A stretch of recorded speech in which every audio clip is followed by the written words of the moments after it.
Academy of Sciences produced the first report on environmental issues and climate issues a few years ago. And it took the Academy some time to realize that something was missing.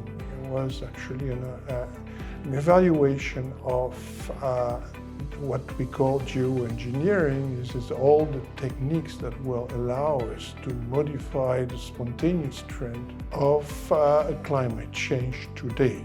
Can humans intervene to actually change that path?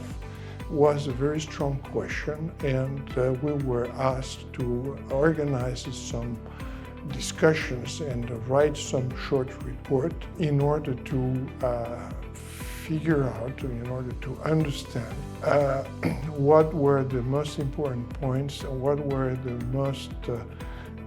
most risky techniques we have, and whether we would have a chance of being successful at helping the humans to fight climate change.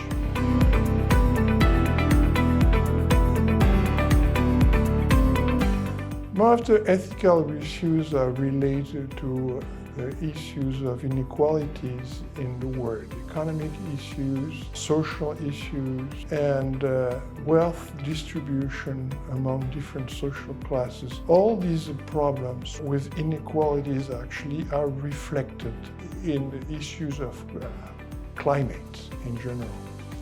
So we have to not to refund any inequality or no, but just to refunding is a bad word because it means that someone is guilty.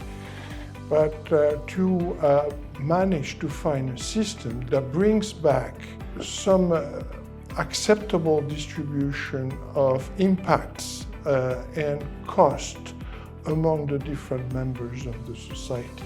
And this is a very difficult issue, and in particular, it's difficult in a number of countries.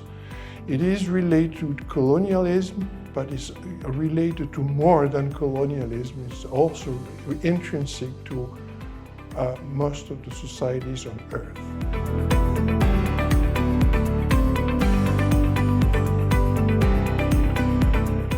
Most of the academies agree on the important point.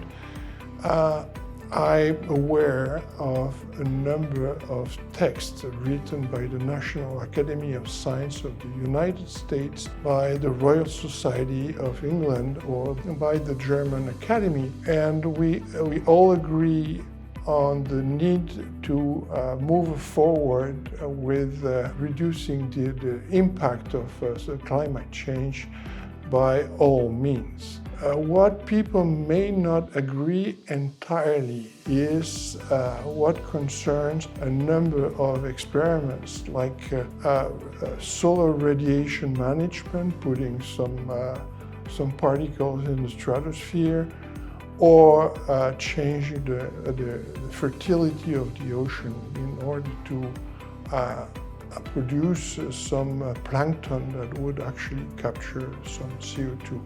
But there is an ongoing discussion about these points, and people tend to agree from one academy to another.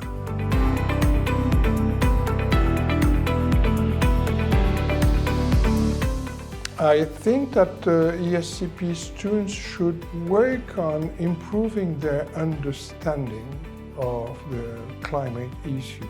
We should leave the narrative of global change, repeating something you hear everywhere. And because they are super bright students, they should think about mechanism, they should think about consequence, they should put their knowledge and their science, their intelligence at the service of solving the problems and not at repeating what we hear everywhere. It doesn't mean that what we repeat everywhere, but at that level of competence of ESCP students, they will be in the driver's seat in many cases.